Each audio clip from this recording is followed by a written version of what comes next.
읽고 할렐루야 했어야 되는데 제가 마음이 앞서가지고 할렐루야를 먼저 했습니다.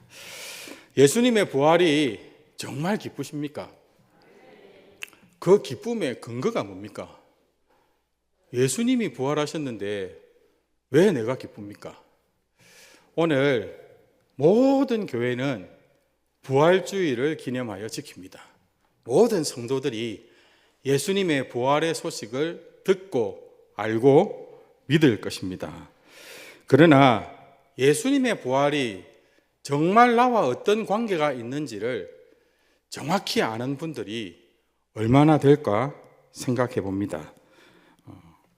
예수님의 부활이 나와 어떤 관계가 있는지 모르면 우리는 부활의 능력과 그 소망을 실제로는 잘 누리지 못한 채 신앙생활을 하게 될 것입니다.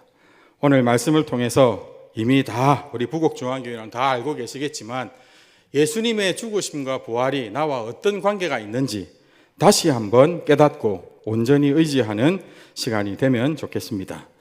오늘 말씀은 우리에게 분명히 선언합니다. 20절입니다. 그러나 이제 그리스도께서 죽은 자 가운데서 다시 살아나사 잠자는 자들의 첫 열매가 되셨도다. 여러분 무슨 말씀일까요? 다시 사신 예수 그리스도께서 잠자는 자들의 첫 열매가 되셨다라고 하는 것이 도대체 무엇을 말씀하는 걸까요?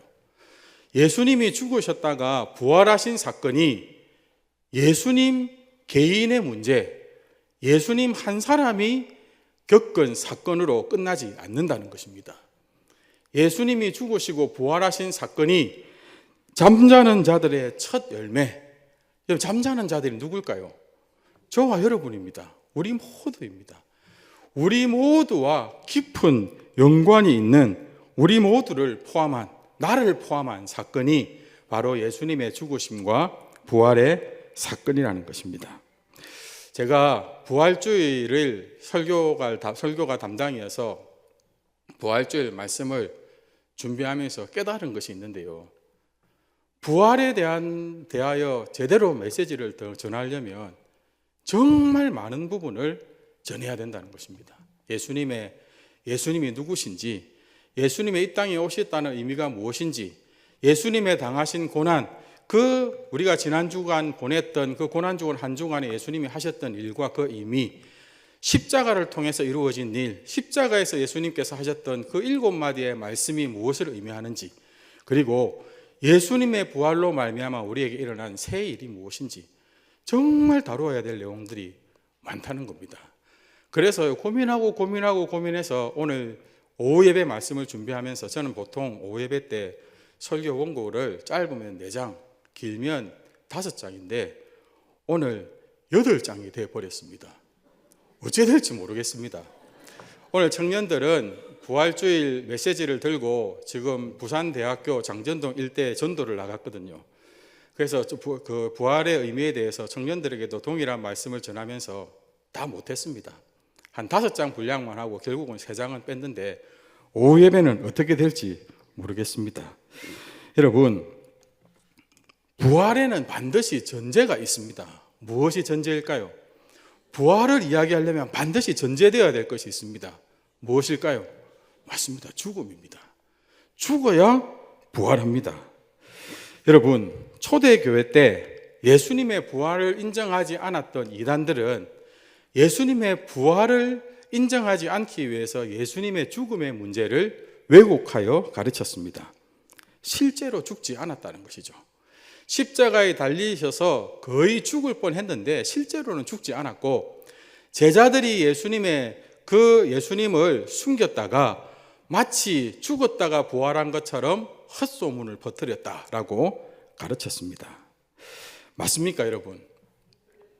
우리는 예수님의 부활에 대해서 날마다 매주일 우리는 예수님의 부활에 대해서 반드시 선포하는 믿음의 고백이 있습니다. 사도신경 중에 예수 그리스도에 대한 내용이 다음과 같은 내용이 있습니다. 그는 성령으로 잉태되어 동정녀 마리아에게서 나시고 본디오 빌라도에게 고난을 받아 십자가에 못 박혀 어떻게 되시고요? 죽으시고 그 다음 이어지는 구절이 뭡니까? 장사되었다는 것입니다. 예수님이 십자가에 죽으셨다가 장사되셨다는 겁니다.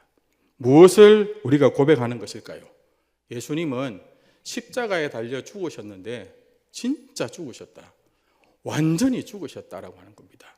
거의 죽은 거나 거의 죽었거나 죽을 뻔했다는 것이 아니라 장사되었다는 게 무슨 의미입니까?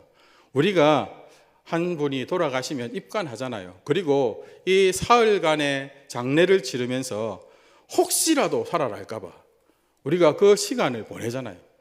여러분, 예수님께서 장사되셨다는 것은 예수님의 죽음이 완전한 죽음이라는 것을 믿음으로 고백하는 것입니다. 요한복음에 보면 예수님께서 진짜 죽으셨다는 것을 직접적으로 간접적으로 우리에게 증거하는 구절들이 있습니다. 요한복음 19장 31절입니다. 이날은 준비일이라, 안식일을 하루 앞둔 안식일을 준비하는 날이라는 것입니다. 유대인들은 그 안식이 큰 날이므로 저와 함께 여호와의 절기 3공부를 공부하시는 분들은 이 구절의 의미를 아실 텐데, 여러분, 안식일은 매주일 돌아오는 7째 날 안식일이 있고 그 외에 하나님께서 절기에서 성회로 모여 지키게 하신 절기의 안식일이 있습니다. 그런데 예수님께서 십자가에 돌아가신 그 유월절 이후의 안식일은 그 원래의 안식일과 우교절 첫날 안식일, 그러니까 절기의 안식일이 딱 마주대하는 두 안식일이 만나는 큰 안식일이었습니다. 그러니까 안식일 중에서도 귀하게 여기지는 안식일이었죠. 그 안식일에 시체를 두지 않으려고 빌라도에게 그 시체들을, 그러니까 죄수들을 십자가에서 내려서 다리를 꺾어달라고 유대인들이 요구합니다. 두 가지 의미가 있는데요. 첫 번째는 그 율법상 십자가에 달린 그 죄수들을 밤까지 두지 말라고 하는 율법의 명령이 있었고, 또 하나는 안식일에 시체를 건드리는 일은 부정한 일이었기 때문에 어쨌든 안식일이 되기 전에 그 시체들을 처리하기 위해서 빌라도에게 요청한 겁니다. 왜 다리를 꺾어달라고 하느냐면, 혹시 십자가에 달려도 안 죽었을 수가 있으니까 혹시 살아서 도망가지 않도록 다리를 꺾어서 버리면 그냥 들짐승의 밥이 되거나 까마귀들의 먹이가 되어서 살아날 수가 없는 것이죠. 그러니까 완전히 죽여달라 하는 요청을 빌라도에게 유대인들이 한 것입니다. 그때에 그 부탁을 받았던 빌라도가 군인들을 보내서 이 일을 하게 합니다. 32절 33절인데요. 군인들이 가서 예수와 함께 못 박힌 두 사람, 첫째 사람과 다음 사람의 다리를 꺾습니다. 두 강도의 다리를 꺾고 예수님의 다리를 꺾으려고 갔더니 꺾었습니까? 안 꺾었습니까? 안 꺾었습니다. 왜요? 군인들이 보니까 예수님은 이미 죽으셨다는 것입니다. 꺾지 않았습니다. 그 다음 이어지는 34절에 보면 그래도 혹시나 하고 한 못된 군인이 예수님의 옆구리를 칼로, 창으로 푹 찌릅니다. 그러자 예수님이 이미 죽으셨기에 그 찌른 곳에서 물과 피가 와락하고 쏟아져 나왔다라고 하는 것입니다. 예수님이 죽으셨다는 것을 나타내는 것입니다. 예수님은 완전히 죽으셨고, 그리고 그 죽음 가운데서 부활하셨다라고 하는 것이죠. 여러분, 예수님이 완전히 죽으셨다는 것이 왜 중요할까요? 예수님의 죽으심이 왜 중요할까요? 솔직히 예수님은 사람의 몸을 입고 오셨지만 하나님이시잖아요. 또 다시 살아나실 거잖아요. 그런데 예수님의 죽으심이 왜 중요할까요? 왜 예수님이 완전한 죽음을 당하셨어야만 했을까요? 그 이유는 바로 우리가 죽을 자들이기 때문입니다. 우리 모두가 다 죽는 자이기 때문입니다. 혹시 이곳에 나는 절대로 안 죽는다 하시는 분 계십니까? 다 죽어도 나는 절대로 안 죽는다. 한 분도 안 계실 것입니다. 우리 모두가 다 죽는 자, 죽을 자들이기 때문입니다. 여러분, 우리가 왜 다 죽을까요? 왜 죽을 수밖에 없는 존재일까요? 오늘 우리가 읽은 21절 말씀은 그 이유를 분명히 가르쳐 줍니다. 사망이 한 사람으로 말미암았으니, 여러분, 사망이 한 사람으로 말미암았다는 것입니다. 한 사람, 아담이지요. 아담의 범죄로 말미암아 우리 모두는 그 죄의 결과를 따라 죽음을 가진 자가 되었습니다. 사망의 존재가 되었다는 것입니다. 창세기 22장 17절에 보면 하나님께서는 에덴 동산에서 아담과 하와에게 모든 것을 다 주시면서 한 가지를 금하셨죠. 선하게 알게 하는 나무 열매는 따먹지 말라. 그것을 먹는 날에는 반드시 죽으리라. 하나님께서 엄중한 경고를 하셨음에도 불구하고 뱀의 유혹을 받은 하와와 아담이 그 선악을 알게 하는 열매를 먹었습니다. 그 결과 하나님께서 엄중하게 명하신 대로 모든 사람은 죽게 되었습니다. 우리 모두의 대표인 아담 안에서 이 죄의 결과인 사망을 가진 자가 되었다는 것입니다. 여러분, 만약에요, 아담 안에서 우리가 죽을 자가 되지 않았다면 가끔씩 우리 중에는 절대 죽지 않는 사람도 한두 사람씩 나와야 됩니다. 살아가다 보면 다 죽는데 안 죽는 사람도 나와야 됩니다. 생명을 가졌는데 그 생명이 죽는 것이면 완전한 생명이 아니잖아요. 그런데요, 한 사람도 외회 없이 자신이 가진 모든 부와 권력을 가지고 죽지 않으려고 몸부림쳤던 진시 황제까지 다 죽었습니다. 예외 없이 다 죽습니다. 왜요? 아담 안에서 우리는 다 죽을 자가 되었기 때문입니다. 이것을 신학적으로는 대표성의 원리, 연합의 원리라고 부릅니다. 하나님께서는 우리 모두를 대표 안에 속한 존재로 보는 것이죠. 그런데요, 우리에게 주어진 복음은 또 다른 한 가지 이야기를 합니다. 무엇일까요? 예수님이 오셨는데 그 예수님이 우리의 둘째 아담, 마지막 아담이 되어서 또 다른 우리의 대표가 되셨다는 것입니다. 고린도전서 15장 45절과 47절이 그것을 잘 가르쳐 주는데요. 기록된 바 첫사람 아담은 생령, 그냥 살아있는 존재다, 이 말입니다. 그런데 마지막 아담은 누구십니까? 예수 그리스도이신데 그분은 살려주는 영이라는 것입니다. 아담은요, 그냥 스스로 살아있는 존재인데, 그런데 예수님은, 우리의 또 다른 대표가 되어 오셨던 예수님은 죽은 우리를 살려내는 분이시라는 것입니다. 아담은 흙으로 지음받은 땅에서 난 자인데, 둘째 사람, 우리의 대표가 되신 둘째 사람은 하늘에서 나신 분이심을 성경이 가르쳐주고 있는 것입니다. 예수님은 우리를 살려주기 위한 또 다른 대표로 오셔서 우리의 모든 죄의 결과를 담당하셨습니다. 그래서 예수님이 죽으셔야만 하는 것입니다. 죽으셨다가 부활하셨습니다. 우리의 죄와 사망을 다 가져가시고 예수 그리스도께서 십자가 죽으심과 부활로 이루신 의와 부활의 생명을 우리에게 다 주셨습니다. 21절 말씀입니다. 같이 한번 읽겠습니다.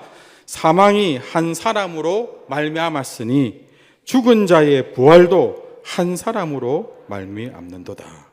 그러므로 예수 그리스도께서 십자가에 죽으셨다는 것은 여러분, 그냥 예수님 개인의 죽음이거나 아니면 무엇을 위한 그냥 단순한 희생의 차원이 아니라 아담 안에 있던 나의 죽음이 예수 그리스도 안에서 완전히 끝나버린 사건입니다.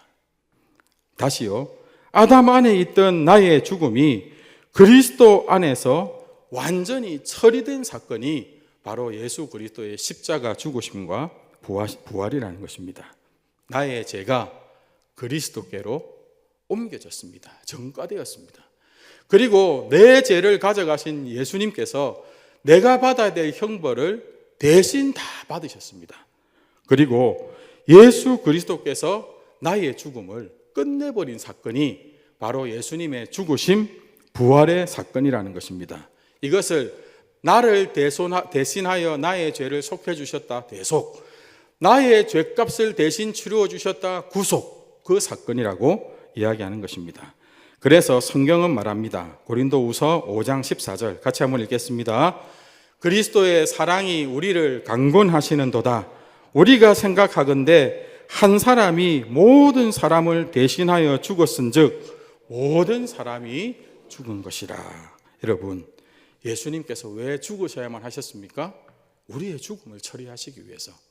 예수님은 우리의 죽음을 다 끝내버리기 위해서 십자가에서 반드시 죽으셔야만 했다는 것입니다. 우리 모두가 예수 그리스도 안에서 죽었습니다. 그리고 오늘 본문은 이와 관련하여 중요한 한 단어를 우리에게 소개합니다. 다시 20절 말씀을 보시면, 그러나 이제 그리스도께서 죽은 자 가운데서 다시 살아나사 잠자는 자들의 첫 열매가 되셨도다. 여러분, 이 첫 열매라고 하는 단어는 헬라어로 세 가지 의미가 있는데요, 우리가 익숙히 아는 대로 첫 번째 수확한 열매라는 의미도 있지만, 두 번째 첫 부분, 모든 것의 첫 부분, 또 유대인들은 이 단어를 보는 순간 가장 먼저 떠올리는 것이 무엇이냐면 하나님께 드려진 구별된 것이라는 의미입니다. 이 첫 열매는 초실절에 하나님께서 이스라엘 백성들에게 요구하신 첫 수확의 제물을 의미하는 것이기 때문에 모든 것의 첫 부분, 그러니까 모든 것을 대표하는 첫 부분, 그리고 그것은 하나님의 것이었기 때문에 하나님께 드려진 구별된 것이라는 의미가 바로 이 첫 열매입니다. 첫 열매가 나왔다는 것은 무엇을 보정해 줄까요? 똑같은 열매가 뒤에 줄 이어서 나올 것이라는 것을 보정해 주는 것이죠. 그래서 모든 열매의 첫 부분이라는 의미입니다. 첫 열매는 뒤에 나올 전체를 포함하며 또 그 첫 번째 것을 하나님께 드려서 구별하는 것을 통해서 우리는 어떤 고백을 하게 되느냐면, 이 첫 열매를 거두게 하신 하나님께서 뒤에 모든 수확도 은혜로 우리에게 거두게 하실 것이다 라는 것을 믿음으로 고백하는 것입니다. 이런 의미를 담고 있을 때 예수님께서 잠자는 자들의 첫 열매가 되셨다는 것이 무엇을 의미할까요? 여러분, 예수님의 부활로 말미암아 이미 우리의 부활도 이루어졌다라고 하는 의미입니다. 예수님께서 부활의 첫 열매이시기 때문에 예수님께 속한 우리 모두도 이제 부활이 확실하게 약속되었고 확실하게 그 부활이 보증되었고 이미 그 부활이 이루어졌다는 것입니다. 우리도 예수님처럼 부활할 수 있을 것이다가 아니라 우리도 반드시 부활한다는 것을 부활의 첫 열매가 되신 예수님이 친히 보증해 주시고 하나님이 친히 보증해 주신다라고 하는 것이죠.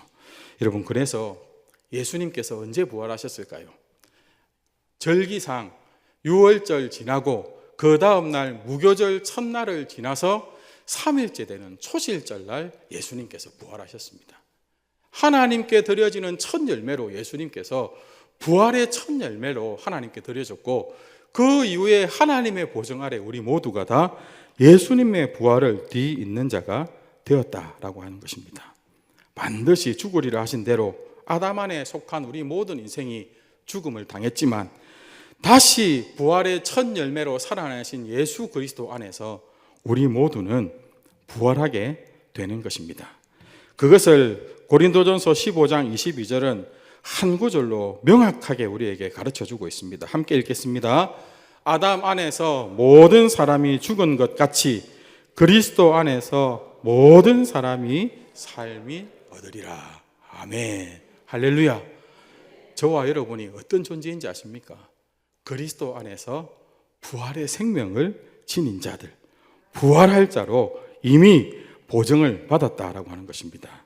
여러분, 이것이 예수님의 부활을 내가 기뻐해야 하는 이유이고 우리가 기뻐할 수밖에 없는 이유입니다. 그래서 교회는 가장 큰 절기, 이 부활을 가장 기쁜 절기로 지킵니다. 그렇게 여기고 그렇게 누리며 살아가야 됩니다. 제가 신학교 시절에 참 고리타분한 교수님이 한 분 계셨습니다. 그 교수님은 가끔씩 이 부활절이 다가오는 절기가 되면 뜬금없이 출석부를 보고 아무나 학생의 이름을 부르고 질문합니다. 정욱진 학생, 당신의 생일이 언제인고? 1973년 10월 26일입니다. 하면 박살이 납니다. 당신의 혈액형이 무엇인고? 당신의 띠가 무엇인고 했는데 그냥 멍하게 있다가 질문한 대로 바로 저 B형인데요, 저 소띠인데요 이랬다가는 박살이 나는 것입니다. 교수님이 원하는 답이 뭘까요? 우리의 생일은 부활절이고 우리의 혈액형은 J형이고 우리는 예수님 띠다. 이 답을 하지 않으면 박살이 나는 겁니다. 진짜 호되게 야단을 치셨습니다. 목회자가 될 사람이 아직도 부활의 생명의 의미를 모르고 세상에 속한 자로 그렇게 살아간다고. 참 이게요, 말장난같이 여겨지지만 진심이었습니다. 이 고신대학교 교신대학교 총장을 역임하셨던 황창기 교수님이 늘 수업 시간에 자주 이렇게 질문하시고는 호되게 나무랐습니다. 우리는 모두 예수 그리스도 안에서 예수 그리스도의 피로 다시 살아난 자인데 네가 어떻게 세상의 피를 가진 자로 살아갈 수 있냐, 목회자가 될 사람이 하고 호되게 나무라셨습니다. 예수님의 부활의 능력과 생명이 그 모든 복이 그리스도 안에서 우리에게 주어졌습니다. 우리가 예수님을 참으로 믿으면 그리스도 안에 속하여 이 은혜를 힘입게 되는 것입니다. 예수님의 죽음이 나의 죽음이 되고 예수님의 부활이 나의 부활이 되며 예수의 생명이 나의 생명이 되는 것입니다. 할렐루야. 부활의 능력, 생명을 가지면 못 이길 것이 있겠습니까? 여러분, 이 땅을 붙들고 이 땅을 가장 두려워 떨게 만드는 것이 솔직히 사망의 권세 아닙니까? 그런데 예수님께서 그 사망의 권세를 깨뜨리고 부활의 영원한 생명을 주셨다면 무엇이 두렵고 무엇이 우리를 흔들 수 있겠습니까? 겉으로 보면 우리도 세상 사람들과 똑같아 보이고 오히려 더 평범해 보일지 몰라도 여러분, 이 믿음을 가진 자들은 다른 존재입니다. 골로새서 3장 1절입니다. 그러므로 너희가 그리스도와 함께 다시 살리심을 받았으면 위의 것을 찾으라. 무슨 말입니까? 우리는 평범해 보이고 아무것도 아닌 자로 보일지 몰라도 우리는 그리스도와 함께 다시 살리심을 받은 존재라는 것입니다. 그리스도와 함께 다시 살리심을 받았기에 땅의 것이 아니라 위의 것이 약속되고 위의 것이 허락된 존재라는 것입니다.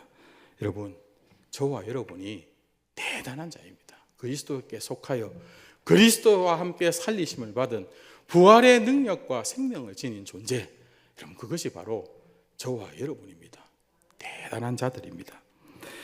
그렇다면 이 부활이 도대체 언제 구체적으로 내게 일어나게 될까요? 오늘 성경은 분명히 말합니다.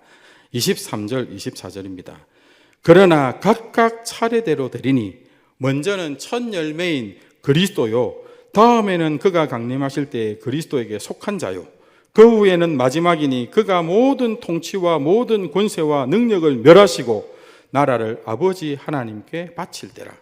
여러분, 차례대로 하나님의 질서를 따라 이 부활이 온전히 이루어진다는 것입니다. 첫 번째는 첫 열매인 그리스도로 말미암아, 다음은 예수 그리스도께서 강림하실 때 그 예수 그리스도에게 속한 자들이 이 부활을 경험하게 되며, 마지막은 모든 원수가 멸망당하는 것을 통하여 완전한 부활의 능력을 모든 이들이 똑똑히 보고 경험하게 된다는 것입니다. 그런데 여기 원수가 뭘까요? 이 원수, 예수님께서 마지막에 멸하실 원수가 뭘까요? 25절, 26절입니다. 같이 한번 읽겠습니다. 시작. 그가 모든 원수를 그 발 아래에 둘 때까지 반드시 왕노릇 하시리니 맨 나중에 멸망받을 원수는 사망이니라. 아멘. 여러분, 사망이 없으면 더 이상 죽음이 없잖아요. 그냥 영원한 생명만 있잖아요. 예수님께서 죄로 인하여 이 땅에 들어온 그 사망을 반드시 멸하시고 완전한 부활을 이루실 것이다 라고 하는 것입니다. 우리는 예수 그리스도의 부활에 속하여 이 완전한 영광의 날을 소망하며 기다리는 자들입니다. 그리스도의 죽으심과 부활로 말미암아 이 원수는 이미 패배했고 마지막 날에 완전히 제거될 것입니다. 부활주일만 되면 제가 아이들에게 보여주는 사진이 하나 있습니다. 한번 보여주시겠습니까?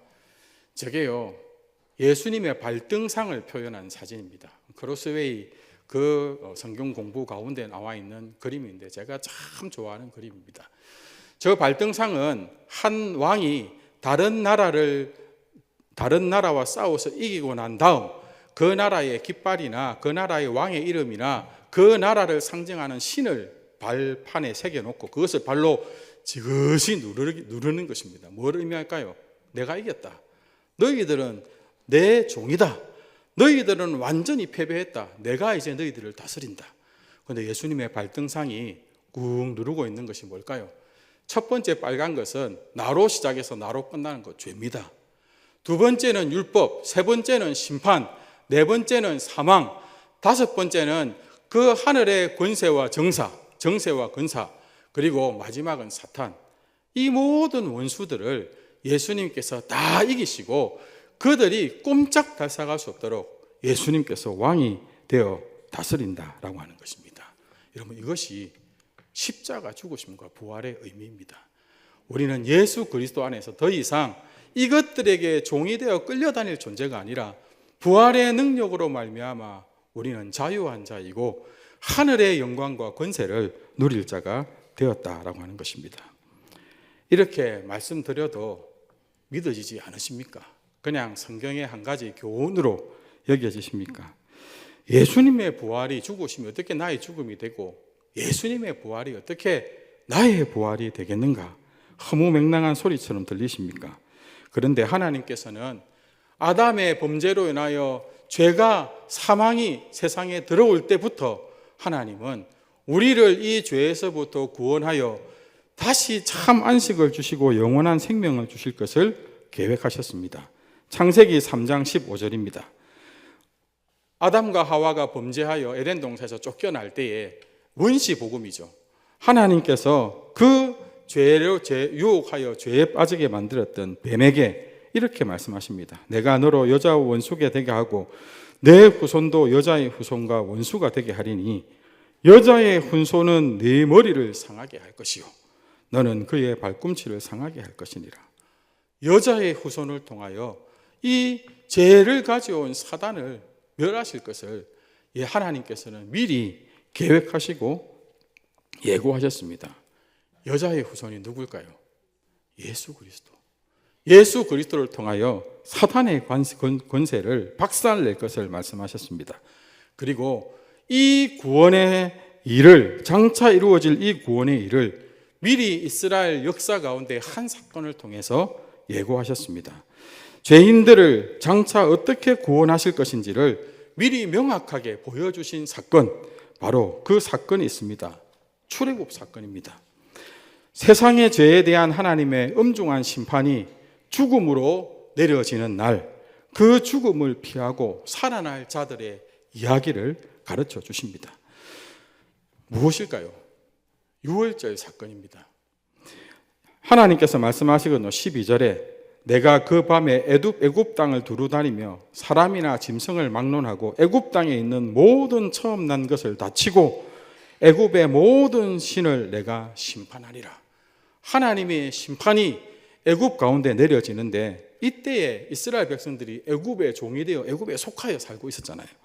그런데 13절 14절에 하나님께서 한 가지를 말씀하십니다.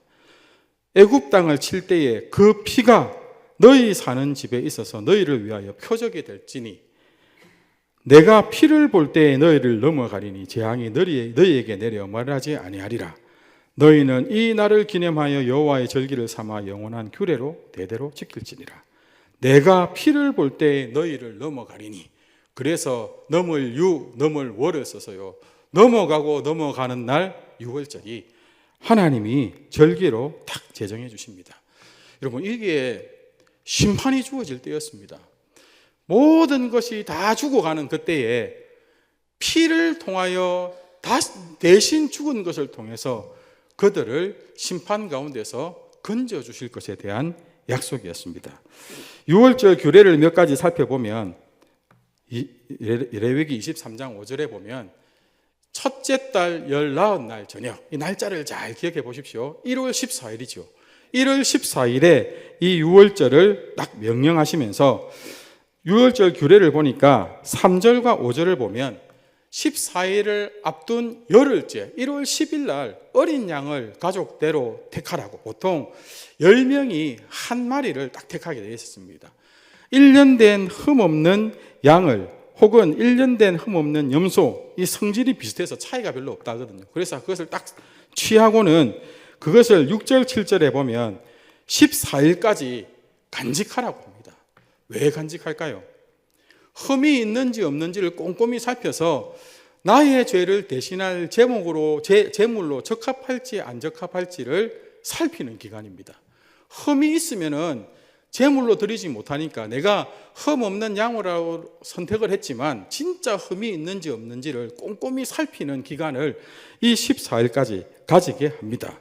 그래서 그 14일 날이 될 때 해질 무렵에 이제 그 유월절이 시작될 무렵에 그 양을 잡아서 피를 그 집의 문 설주와 임방에 바르면 그 피를 보고 넘어간다는 것이죠. 그리고 그 밤에, 그 유월절 밤에 그 양을 불에 구워서 다 먹게 했습니다. 이 불에 굽는다는 건 심판입니다. 하나님의 심판이 주어질 때 그 어린 양의 대신 죽는 것을 통해서 그 어린 양의 피로 인해서 내가 그 심판을 피해갈 수 있게 된다라고 하는 것을 유월절 규례로 명령하셨습니다. 그리고 우리가 한 가지 기억해야 될 것, 46절에 보면 그때 그 어린 양의 고기를 먹을 때 보통은요, 우리가 닭을 먹어도 다 쪼개가지고 발라 먹기 좋게 먹잖아요. 그런데 어린 양의 뼈를 꺾지 말라고, 그 뼈를 꺾지 말 것을 말씀하셨습니다. 예수 그리스도를 정확하게 가리키는 그러한 증표인 것이죠. 여러분, 유대인들은 이것을 모두가 알고 있습니다. 이 규례를. 유대인들에게는 구원의 대표적인 사건이고 생명과 같은 절기이기 때문에 다 알 수 있는데, 여러분, 이 사건이, 이 유월절 사건이 예수 그리스도의 십자가를 통해서 그대로 재현되고 성취됩니다. 요한복음 1장 29절과 36절에 보면 세례 요한이 성령이 깨닫게 하시는 대로 예수님을 보고는 이렇게 고백합니다. 세상 죄를 지고 가는 하나님의 어린 양이로다. 하나님의 어린 양이로다. 거듭거듭 예수님이 하나님의 어린 양이라는 것을 가리키더니 12장 1절에 보면 예수님이 유월절 엿새 전에 베다니에 도착하십니다. 여러분, 유월절 엿새 전이라면 유월절 엿새 전 8일이 되는 날이고 그날 하루를 베다니에서 지내시고 이제 9일째가 되는 날, 그 이튿날 예수님께서 예루살렘으로 들어가시는데, 예루살렘으로 들어가시는 날은 그럼 며칠이 될까요? 10일이 되겠죠. 그러니까 8일 날 베다니에 도착하셔서 그 집에서 하루 묵으시면 그 다음 날이 9일이 되는데, 그리고 그 성경 구절의 12절은 그 이튿날이니까 10일. 여러분, 10일이 어떤 날이었죠? 이스라엘 백성들이 유월절 절기를 지키기 위해서 양을 취하여 이제 집에 두는 그날 예수님께서 예루살렘에 들어가십니다. 그리고 그날부터 유월절이 되는 14일까지 예수님이 당하신 일이 바로 신문받는 일이었습니다. 마가복음 11장 27절 28절에 보면 성전 청결 사건을 하고 난 다음에 대제사장의 무리로부터, 대제사장들과 서기관들로부터 예수님이 네가 무슨 권위를 갖고 있는지 신문받고 공격받는 것을부터 시작해서 다음 넘겨주시면 바리새인들과 헤롯당, 사두개인들과 율법사, 대제사장 앞에서의 종교재판, 산헤드린 공회에서의 공식재판, 본디오 빌라도, 헤롯 안티파스, 그리고 다시 본디오 빌라도로부터 선고를 받습니다. 여러분, 이 기간이 우리가 지난 주간 보냈던 고난 주간이고 예수님이 십자가에 달리시기 전까지 겪으셨던 일입니다. 여러분, 이 10일부터 14일이 되는 날까지 예수님께서 신문을 받으십니다. 예수님의 자격, 예수님의 저지른 잘못에 대하여 율법적으로, 신학적으로, 그리고 예수님이 행하셨던 그 절기를, 안식일을 지켰느냐 마느냐부터 시작해서 예수님이 많은 신문을 받으시는데 결론이 뭘까요? 요한복음 18장 38절 같이 한번 읽읍시다. 빌라도가 이르되 진리가 무엇이냐 하더라. 이 말을 하고 다시 유대인들에게 나가서 이르되 나는 그에게서 아무 죄도 찾지 못하였노라. 무슨 말일까요? 이스라엘 백성들이 양을 10일부터 다 각 집에 두고 양에 흠이 있는지 없는지를 살펴보고 흠이 없을 때 그 양을 유월절 어린 양으로 잡아서 그 양의 피를 바르고 그 양의 살을 먹음으로 하나님의 엄중한 진노를 피해갔는데 하나님의 어린 양으로 오신 예수님께서 흠이 없는 어린 양이심을 공식적으로 증명받는 시간이었습니다. 선고를 내리는 빌라도로부터 아무 죄도 찾지 못하였노라. 예수님이 흠이 없는 어린 양이라는 것이죠. 그리고 유월절이 시작되는 14일 25절에 보면 제3시, 이 유대인들의 시간에 6시간을 더하면 우리 시간이거든요. 오전 9시 제사장들이 하나님 앞에 아침 제사, 아침 제물을 바치는 시간입니다. 이때 예수님께서 십자가에 못 박히십니다. 그리고 46절에서 50절 보시면 제9시, 오후 3시겠지요. 제사장들이 저녁 제사를 통해서 어린 양을 제물로 바치는 이때에 예수님께서 십자가에서 죽으십니다. 죄의 심판을 받아 죽으셨습니다. 우리의 죄를 대신 진 어린 양이셨기 때문에 하나님의 엄중한 죄의 심판을 받아 죽으셨습니다. 그리고 성경이 예언하고 유월절에서 하나님께서 명하신 대로 다리에 뼈가 꺾이지 않았습니다. 물과 피를 다 쏟으셔서 이스라엘 백성들은 양의 피를 발랐는데 예수 그리스도는 율과 물과 피를 다 쏟아주심으로 우리의 허물을 덮으셨습니다. 그리고 밝히지 않았지만 예수님에 대하여 보통 이 죄수들은 들판에 버려지는데 부자의 묘실, 아리마대 요셉의 그 묘실에 묻히셨습니다. 이 모든 것이 유월절 사건의 성취임과 동시에 시편과 선지자들의 글을 통해 그리스도에 대하여 예언된 일이 그대로 성취된 것입니다. 죄인들을 구원하여 영원한 안식을 주시겠다고 하신 그 하나님의 거룩한 계획, 그 구원이 예수 그리스도를 통하여 온전히 이루어졌다는 것을 성경을 통해서 우리에게 밝혀주시는 것입니다. 그 은혜가 바로 우리에게 주어졌다는 것을 가르쳐주고 있는 것이죠. 로마서 6장 23절입니다. 함께 읽겠습니다. 죄의 삭은 사망이요 하나님의 은사는 그리스도 예수 우리 주 안에 있는 영생이니라. 여러분, 우리에겐 자격이 없고 우리는 아무것도 할 수 없는데, 그런데 하나님의 은혜가 예수 그리스도 안에서 구원으로, 영생으로 우리에게 주어졌다는 것입니다. 예수님의 부활은 막연히 미래에 일어날 일이 아닙니다. 예수 그리스도를 통하여 이루어진 지금 우리를 향한 하나님의 변함없는 뜻이고 오늘 저와 여러분에게 이미 주신 확실한 능력입니다. 우리는 더 이상 사망에 속한 존재가 아닙니다. 여러분, 우리가요 죄와 사망의 권세에 사로잡혀 있다면 우리는 결국은 죽을 자이겠죠. 그러면 우리는 오늘 하루하루를 살아가는 것처럼 보이지만 언제가 될지 모르지만 죽을 그날을 위해서 사실은 하루하루 죽어가는 것 아닙니까? 내 마지막이 100세에 죽든 120세에 죽든 70, 80세에 죽든 내 마지막에 죽는 것으로 결정나 있다면 오늘 저와 여러분은 오늘 하루도 나는 잘 살았다 생각하겠지만 실상은 하루하루를 우리는 죽어가고 있는 것입니다. 그런데 예수 그리스도의 부활의 생명이 우리를 살리셨기에 더 이상 우리가 사망에 속한 자가 아니기에 우리가 부활의 생명을 가진 자이기에 우리는 오늘도 예수 그리스도 안에서 하루하루를 진짜 살아내는 자들이 될 수 있다는 것입니다. 그리고 예수 그리스도의 재림의 때에 우리는 예수 그리스도와 같은 영광스러운 몸, 영화로운 몸을 입게 될 것입니다. 고린도전서 15장 49절입니다. 함께 읽겠습니다. 우리가 흙에 속한 자의 형상을 입은 것 같이 또한 하늘에 속한 이의 형상을 입으리라. 아멘. 부활의 그 약속을 믿는 부활의 능력을 힘있는 자들에게 주어진 분명한 미래 약속입니다.